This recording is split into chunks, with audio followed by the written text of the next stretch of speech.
Welcome to the History of the Papacy podcast, a podcast about the history of the popes of Rome and Christian Church. Prepare yourself to step behind the ropes and leave the official tour of the story of the popes and Christianity. I'm your host, Steve Guerra, and I thank you for joining me on this journey. You can find show notes, how to contact me, sign up for our mailing list, and how to support the History of the Papacy by going to our website, a2zhistorypage.com. Two great ways to support the History of the Papacy are leaving your ratings and reviews on Apple Podcasts or your podcatcher of choice. And another really great way to support the History of the Papacy is by going and joining us on Patreon at patreon.com/History of the Papacy. Your support on Patreon goes a long way to help keep the History of the Papacy sustainable for a long time in the future. There are 4 tiers of support on Patreon: Antioch, Alexandria, Constantinople, and Rome. Each of these tiers represents one of the traditional patriarchates of early Christianity. There are many great benefits to you for supporting the show on Patreon. You will receive early and advertisement-free content, bonus episodes, monthly book drawings, and most importantly, you will be included on the History of the Papacy diptychs. In traditional Christianity, the diptychs are the lists of bishops commemorated in order of their precedence. The sooner you sign up on Patreon, the higher you'll be on the lists of the History of the Papacy patrons. I want to send out a very special thank you to Amma, who is a Rome patron, for increasing her pledge this month on patreon.com/History of the Papacy. It is very much appreciated, Amma. Thank you again. Now let us commemorate the Patreon patrons on the History of the Papacy diptychs. We have Roberto, Yoran, William B., Brian, Jeffrey, Christina, John, Sarah, William H., Augustus, Keanu, and Judy at the Alexandria level, Dapo, Paul, Justin, Lana, John, and Steve, all of whom are magnificent at the Constantinople level, and reaching that ultimate power and prestige, that of the See of Rome. We have Peter the Great, Leonard the Great, Alex the Great, and Amma the Great. With that, I hope you enjoy this next piece of the mosaic of the history of the popes of Rome and Christian Church. Now we move into the next phase of the 1850s and the 1860s. It's still a confusing situation because it really hasn't solved anything. The revolution of 1848, you say it starts, there's some big changes, but then it goes back to the status quo. What shakes up the status quo? Well, what shakes up the status quo are politicians. And we should introduce a very important politician for Italy, which is the equivalent of Bismarck for Germany, and is the Count of Cavour. Cavour was a statesman from Piedmont, and Cavour. So here's the funny thing: yes, not everything went back the way it was. One of the things that stayed was the constitution of the Kingdom of Piedmont Sardinia, that now had a constitution, had a parliament, which was working very, normally, like in any sort of proto-democratic country. And the leader of the parliament for the 50s and the early 60s is the Count of Cavour. The Prime Minister of Italy is a very, very, very bright guy. And he's also a realpolitik person. He realizes that in order to build Italy, it will need to be built using diplomacy, power, and a lot less liberal thinking and revolutionary fervor. So what he does, he plays like a long game of chess. The first thing is joining a coalition to fight a war which is incredibly important and extremely and really not well known. And this is the Crimean War. The Crimean War is like a watershed in European history. The Crimean War is a long story, but basically it's a war of England and France against Russia. And this is a big deal because Russia is the biggest of the powers of Europe after 1815. It's the power that defeated Napoleon, but it's also a backward power. And in the decades afterwards, it has become more and more backward. As other countries have developed, Russia has stayed the same. And when Russia overplays its hand, trying to basically conquer Constantinople, France and England declare war on Russia and invade the Crimean Peninsula, which, by the way, it was in the news not so many years ago, right? Because Russia invaded again the Crimean Peninsula a few years ago. So again, as history plays again and again, and you may think, what has Piedmont Sardinia to do with this? But Cavour joins in the coalition because he wants to be part of a European system. He wants to play at the big man table, and so he sends a big piece of the army of Sardinia there. They fight, and eventually, of course, French and British are the bulk of the fighters, but there's a sizable contingent.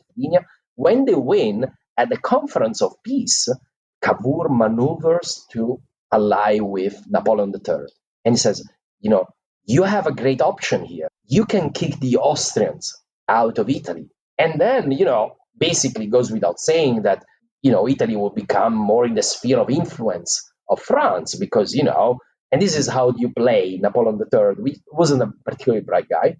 So you try to make him think that he's going to rule everything. So what they sign, France and Piedmont Sardinia, at the Conference of Peace, they sign a secret pact.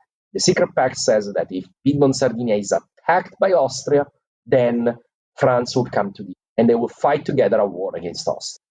And then, of course, Cavour, what he does, he provokes Austria in any possible way. Giving refuge to all the political dissidents, making rules and laws that they don't like, giving money to people acting against the government in Austria. Does everything in the rule book possible to provoke Austria to war. And at the end, they kind of fall in that trap. They don't know about the secret protocol with France, and they declare war on Piedmont Sardinia in 1859. And this is the second war of Italian independence. The first war is the one I told you about in 1848-49. Italy is considered the first war of Italian independence. This is the second war for Italian independence, and basically what happens is that, to cut the long story short, the French and the Sardinians, let's say they were called Sardinians, although were mostly from Piedmont, they defeat the Austrians, and they are about But at that point, Napoleon III realizes that he doesn't really want a big country in Italy. So he makes like a separate peace with saying, okay, you guys just give up Lombardy. Lombardy is the region of Milan. So half of their dominions in North Italy to Piedmont, and that would be fine for me. So for him, that was it. That was the end of it. Piedmont will become a bit stronger and, will be a more French-leaning country versus before, and the Austrians' influence in Italy will be different. But things then took a twist, because I was saying that, it's time to reintroduce.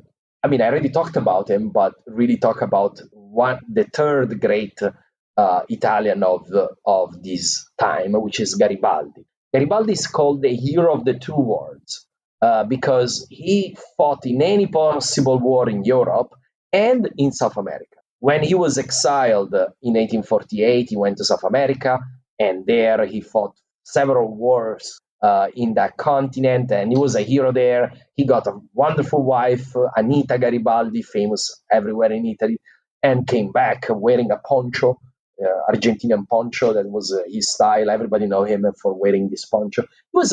He was a Maxinian and was a man of action. Was a soldier and a revolutionary with the red shirt. Revolutionary, not a liberal monarch. Well, what he does, he puts together a band of 1,000, more or less, volunteers to go to Sicily, because rumors are that the Sicilians are again revolting the Neapolitan. So he lands in Sicily and he beats demoralized Neapolitan army that, again, was not in high. They were not fighting like a cause they really believed in.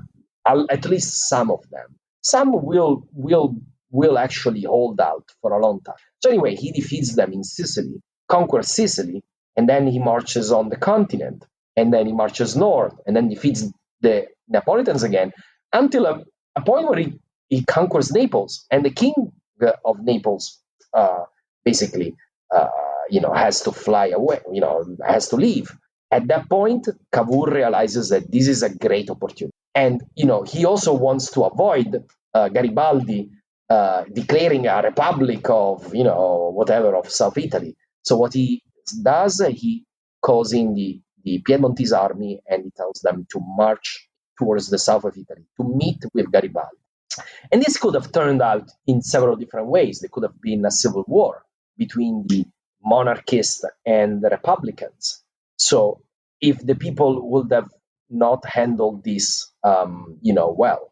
But at the end, what happens is that the two armies met a bit north of Naples, and Garibaldi basically gave the kingdom to the king of Italy and said, I'd rather have a unified Italy under you than my favorite solution, which would be a republic. So that's how Italy really came in being. Now, I skipped a few steps. Some parts of Italy, like Tuscany, rebelled and asked to join in this new kingdom. And several chunks of the papal states rebelled against the Pope, and they joined in this state, which again infuriated the Pope because he felt that he was robbed of half of his dominion, because now the papal state only only comprised the Latium, the region of Rome. Garibaldi would have marched to Rome and conquered Rome if he would have had the chance. But Napoleon III at that time sent an expedition saying, okay, there is no way you are going to conquer Rome. I personally, with all the power of the French state, I will defend Rome and make sure that the Pope is independent. So in 1861, a unified Italy is declared, but the job in a way not done, because there are two big cities that are not in this new state, and these are Venice and Rome. These two cities are not in the new unified Italian state because Venice is still under the Austrians and Rome is ruled by the Pope and with the strong backing of the French government. So in order for Italy to conquer also these other two bits of Italy, they will need these two powers to be defeated, Austria and France. And they will be, but not by Italy. Steve here. We are a member of the Parthenon Podcast Network, featuring great shows like Scott Rank's History Unplugged podcast and other great podcasts. Go to parthenonpodcast.com to learn more. And here is a quick word from our sponsors.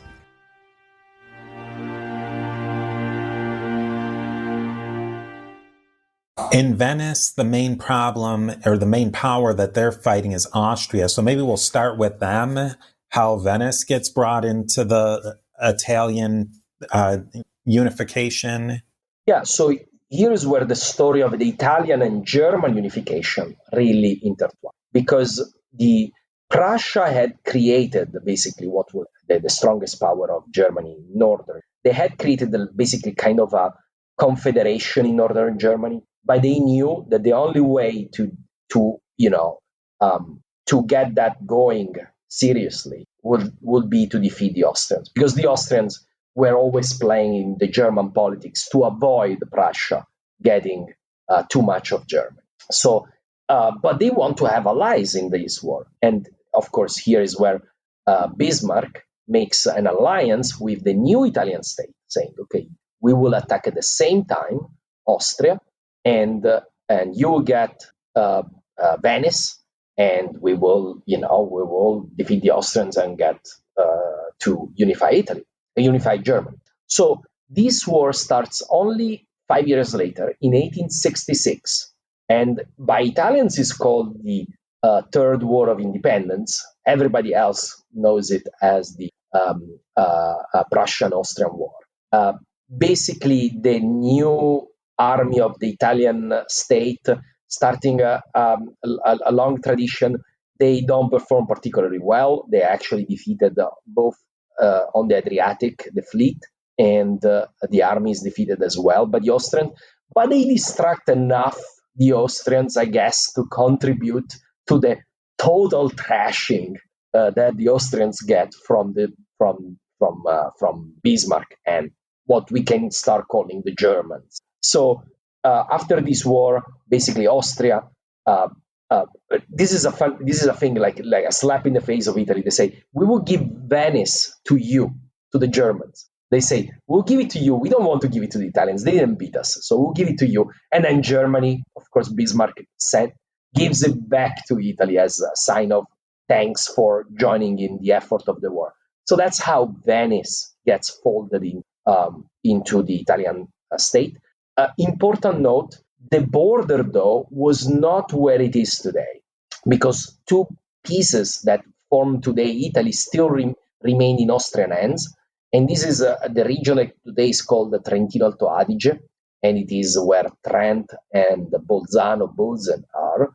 These are part of Austria. By the way, there's also half of the population is German speaking, so it makes also sense. And then also the borderlands, the city like Trieste and several other cities on the eastern side, where again, they have kind of a mixed population. They remain in the Austrian Empire. Only parts that are very clearly Italian are annexed by Italy. The next step of the Italian unification is then Rome. So how does Italy get the final prize, the big boss, the future capital? And and this story has again to do a lot with Germany, because Bismarck had created a new Germany in the northern part of Germany, had managed to unify that. But France and Napoleon III intervened, saying, we protect the states of the south of Germany, saying, you don't go there. These are under our protection, and we don't want them to be unified with Prussia. And this was also, to not have a strong German state on their border, which will turn out to be quite a problem in the following decades. So what happens, of course, is that Bismarck starts planning for a war against France, and he does what he does best. He isolates his prey from all the others, so that all the other powers will not intervene on their side while he deals with. That's what Bismarck does best. At this time, he realizes he doesn't really need Italy in this war, so he will do it solo. So what happens is that it's a complicated story how this war starts, and it's not really relevant to this story. But basically, Prussia declares wars on France, and then the unthinkable happens. The entire French army is defeated. Napoleon III is taken prisoner. The Prussians march to Paris, where at the same time they declare the Third Republic. And this is a really bad time for France.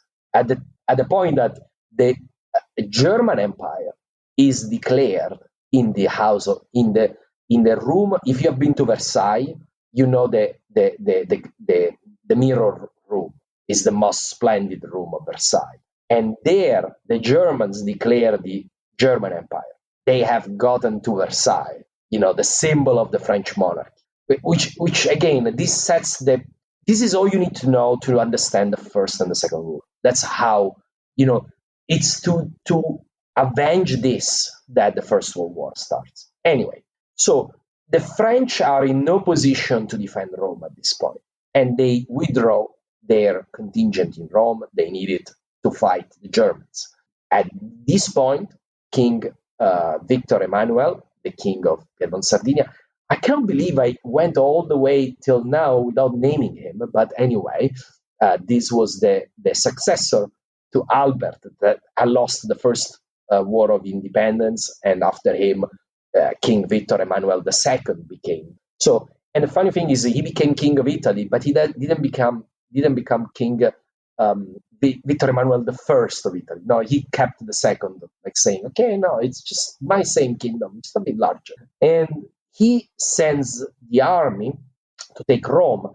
He would prefer, of course, to take it peacefully. And he tells the Pope, just let us, there's no point fighting. Just let us in. But the Pope wants to show that it's an act of violence. So he asks the little troops he has to mount like a defense of Rome. And the funny thing is, the defense of Rome are the Aurelian walls. You know what the Aurelian walls are? So those are going back like 2,000 years. Yeah, Emperor Aurelian. They're still the walls of Rome. Even in the 1870s, they used them to defend Rome. So, and I think there's no other place in the world that they will use the walls built so long ago.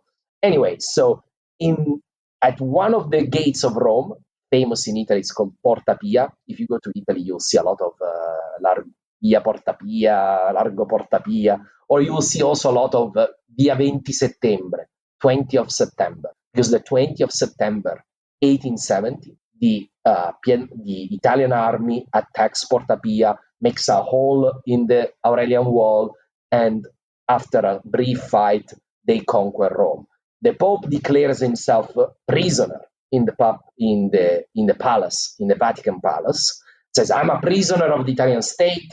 I do not recognize you. And he says, even I forbid Catholics to participate in the politics of this state. So he's saying, if you are a Catholic, you cannot be a politician, you cannot vote.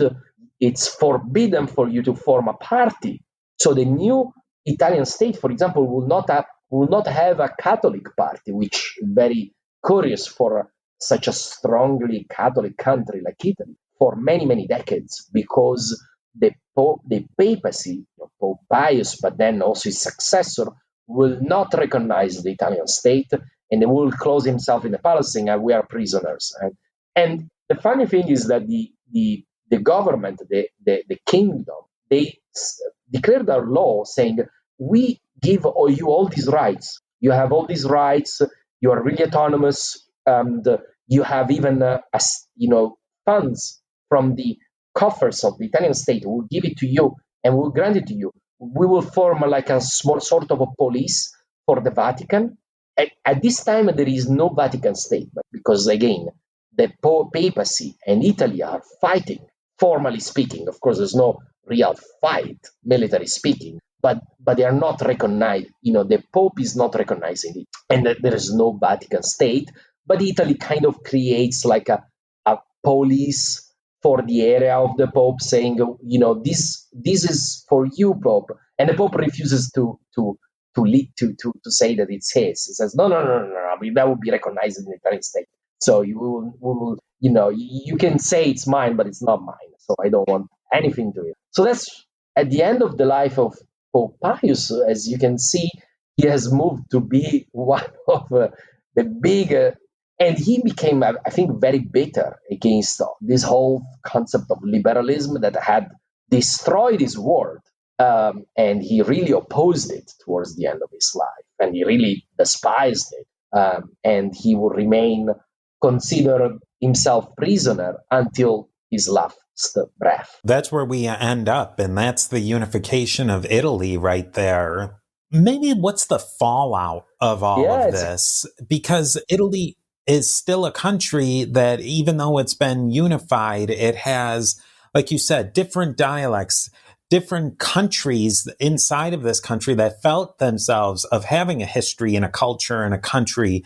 How did the country of this new unified Italy move forward after that to really become a unified country?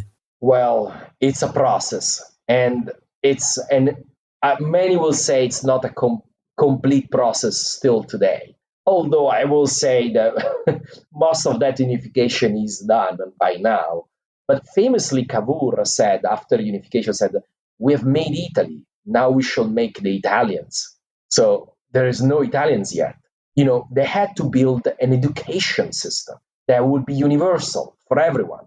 They had to build the railways that would connect the country. The systems were not interconnected because they were not different. They were different systems. They had to build, financial institutions, any sort of institution.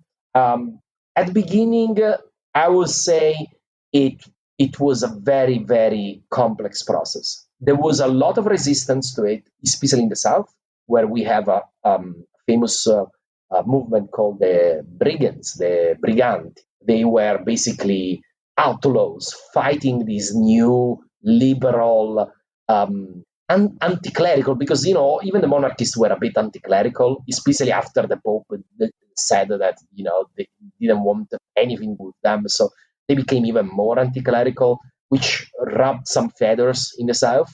And in general, the whole unification seen from the south was a bit more like a conquest than a unification. Felt more as a conquest.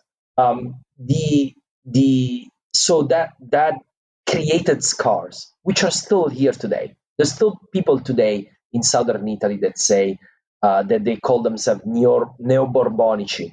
They are like Borboni were the kings of Naples. So they're saying, okay, they are from.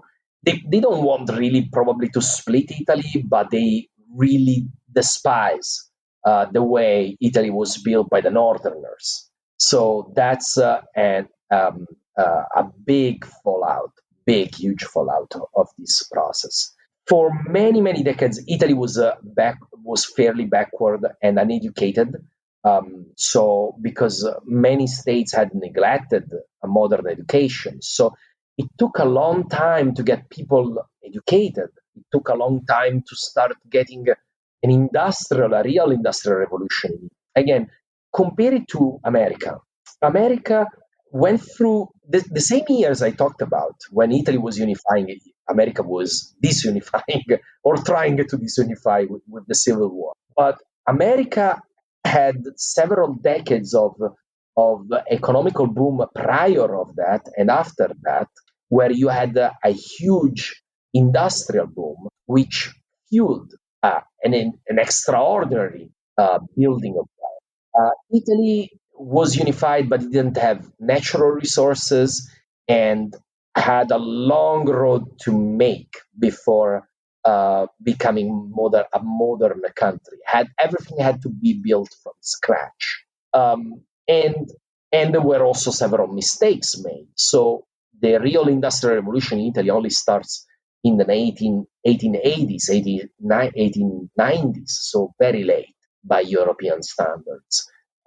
So all that creates kind of a sense of, I think a lot of Italians thought that with unification, Italy would become also a strong power, a big power in Europe, like France, like Germany had become. Germany unified and instantly became the strongest power in Europe, and Italy didn't.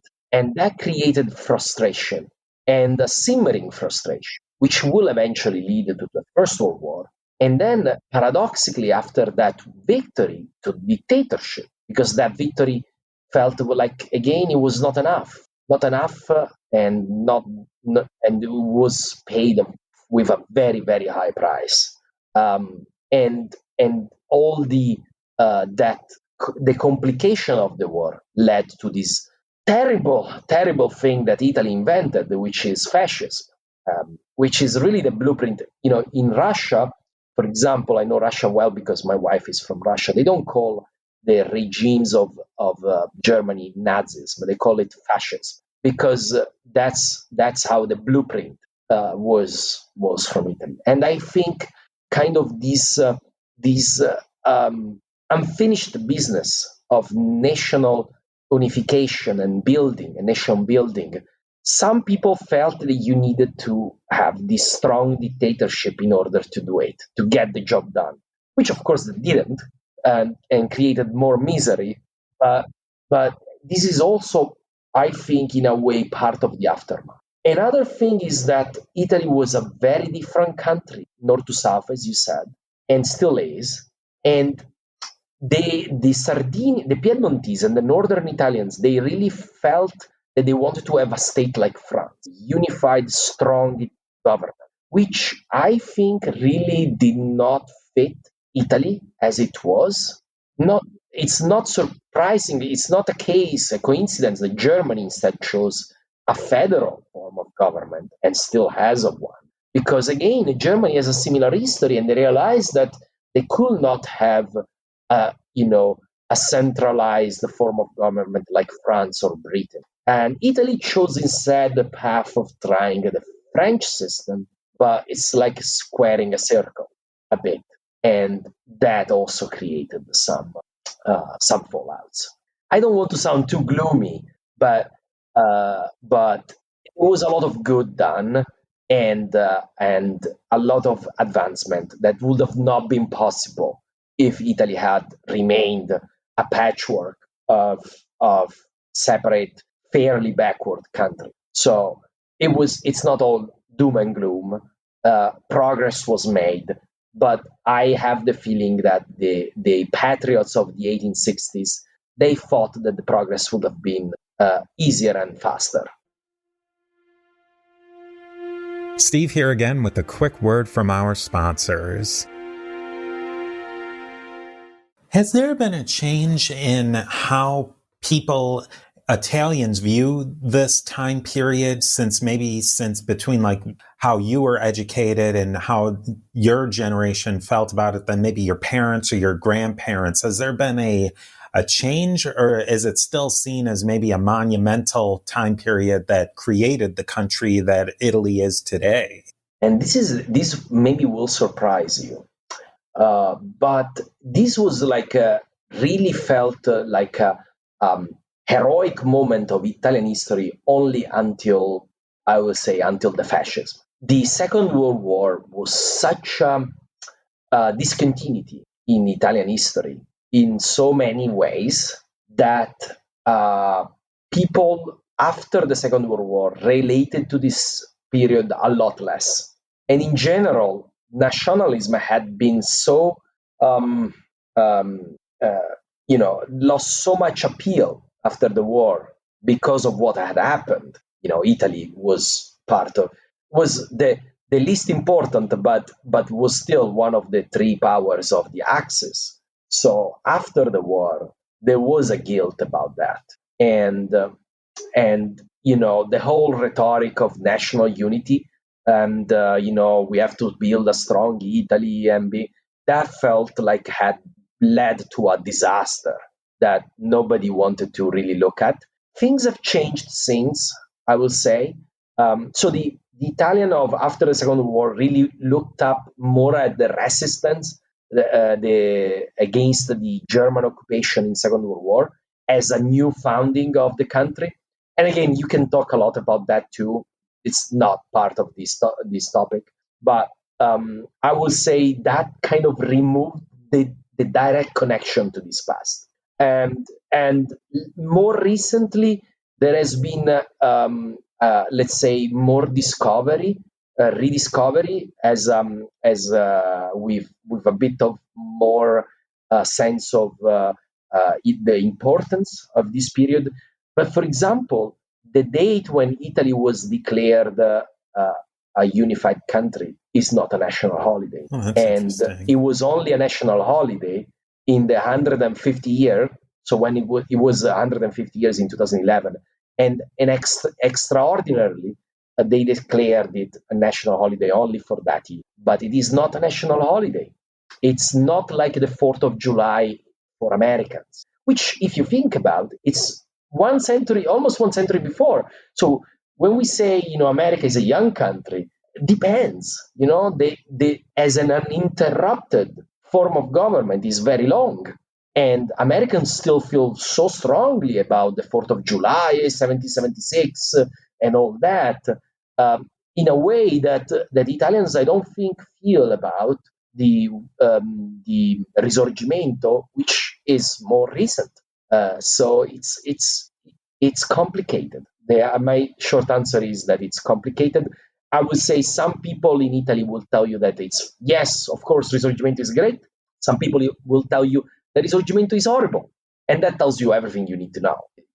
If something is contentious, then it's not a shared thing that everybody or nearly everyone can look at and say, this is the birth of my country, like Americans do for 1776. I know there are some controversy also about that, but it is nowhere near what would be Risorgimento. I guess the last complication that's of all these complications that really needs to be talked about is, what was the fallout of the Catholic Church, especially amongst the people? What did people think? Because Italy at that time was a very Catholic country. It still is, Catholic to this day. But maybe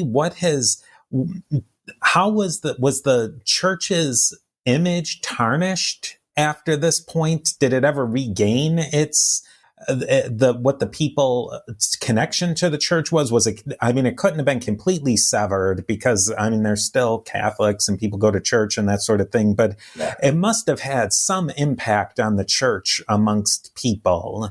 Yeah, and here let's define people. So the elite of the liberal elites, the bourgeoisie of the new Italian state was strongly anti-clerical after unification.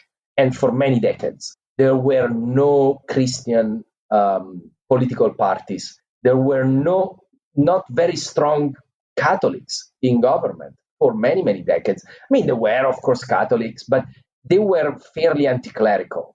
And this is a very different history from the US, for example, where religion plays an incredibly large role in politics for Italians. So in America, so it would be unthinkable for an Italian politician to swear on the Bible. Completely unthinkable. That separation is much stronger in Italy than it is in the US. Although the church remains extremely powerful. This is the contradiction a bit. So I would say the Catholic Church, though, maintained a very, very strong role and power with the people, so with the lower and middle classes of the kingdom. So the church was absolutely central to their life and to their identity. So to the point that people maybe identified more like Christians than Italians for a long time. So the two things, for a long time, it was not clear which one would be strongest. So the church remained extremely powerful, but not at the level of government. Paradoxically, or maybe not paradoxically, the Italian government that eventually made peace with the church was fascism.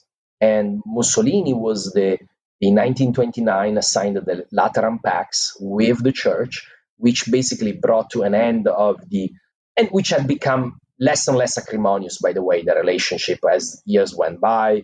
Then eventually we did have Catholic parties at the end, especially they became strong after the First World War, before the rise of fascism. And fascism basically considered this one of the greatest triumph, that they made peace with the church. And by the way, 1929, let us not forget, that's when the Vatican as a country was founded by the Lateran Pacts between fascist Italy and the Pope of the time. So and the Lateran Pacts, by the way, have been folded then in the Italian Constitution after the war. One of the pieces of fascism that survived the war. So they still, in many ways, regulate the relationship between the Italian state and the church. The Italian state remains lay, but it recognizes the role of the Catholic Church. For example, an hour of religion in school is taught in all schools. It's not mandatory, but it's the only option. You can either not study religion or study the Catholic religion. Those are the only two options. The in tribunals, courthouses all over the country, you have the cross, again the Lateran pacts. So there are some that was accommodated. You may think that this is contradicting what I said, that the state is more separate in America. Is just the political culture. Like, we had countless of atheist prime minister. We had many, and atheist presidents too. And you still, in America, you still have not had that, because there's a bigger role, I think, in American society for religion. And that doesn't mean that is not strong in Italy. A larger proportion of Italians go to mass every week than they do in most European countries, but fewer than in the US, for example. And the bishops are still considered part of the authorities of a city. So, if you need to inaugurate a road, you call the mayor and the head of the police and the bishop. They will be there because the bishop is recognized still as an important authority in the city. I hope I answered the question. Yeah, I think that's what's so fascinating. Like, I was throughout researching this and reading this, trying to draw analogies between, like, say, the U.S. and what was going on in Italy. And I think you have to almost back out of that mindset, because there's at certain points, there's just not analogies, or they become forced analogies, and you just have to take it for what it is, that it's different. It's just different. I made the analogies just to make people understand the differences and to help them navigate. And I recognize that not everybody that listens to your podcast is from America, but I think everybody knows a bit America, because it's such a outsized role in the world. So everybody knows a bit about America. So that's why I did compare to that. And just to get people to try to understand a very different history that is the Italian history. Yeah, I think that's honestly, this interview has stretched my thinking so much in this conversation. It's really made me understand the church aspect of it in such a more complete way. Being able to understand all these different pieces that built up to the revolutions, and then the aftermath as well. I mean, this is mind blowing for me. I'm very glad, and I really like to do this. So and I don't know if this is not a period that I have covered in a podcast, so I did a brief research. I definitely suggest, if this has interested you, there are other podcasts out there also that delve in details. And if you will delve more in detail, absolutely, it's a fascinating history, and you'll see how important the church role is in the history, obviously, in the history of Italy. And this relationship between the secular and the secular powers and the church define really the history of Italy for the last centuries. I mean, you could say always, but it's very important for this period of time, for unification and for the aftermath of unification. Marco, I want to thank you so much for your time. This has been just fascinating. So much information for us to all digest out there. If people want to learn more about your podcast and some of the other projects you have going, how can we learn about those? Okay, of course, you'll need still to know Italian. Although the website I have my website is italiastoria.com. Okay, you will probably have the link, so I will not spell it. And there I have the all the episodes, but I also have my texts. So you can just click translate on your browser, and nowadays it does a pretty decent job. So if you don't know Italian, that's the best way to do it. My podcast is, of course, everywhere. It's called Storia D'Italia. I have not dealt with this part of history. I'm still stuck in the late antiquity with Justinian and the Greco and the Italian wars at the time of Justinian, when he tried to reconquer Italy and destroyed it in the process. I've also the other interesting figure is I wrote a book which is actually about Roman history. It's about the crisis of the third century. So it covers the time from Marcus Aurelius to Diocletian included. And it's like the history of how that the Roman civilization faced death and then managed to pull out of it. So I think it's a really fascinating history. A lot of people always ask, oh, okay, why the Roman Empire fell? But a bigger question is, why did it last so long? So I try to answer that question in that book. It's called If You Speak Italian, you can buy it on Amazon and anywhere else. And it's called Per un pugno di barbari, for a fistful of barbarians. So that's a great title. I put a lot of effort in that. A bit of Sergio Leone, no? As an Italian, I had to put of the movie history of my country. Well, thanks again. People should definitely learn Italian.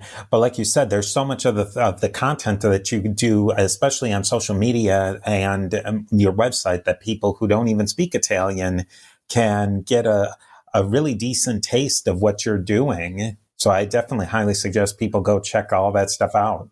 Yeah, right. Also Facebook and Instagram. I have a post every day with something about the history of the time I'm covering. And usually I go pretty much in details about that. So if you want to follow me there, I'm always Italia Storia. So Facebook, Twitter, and Instagram.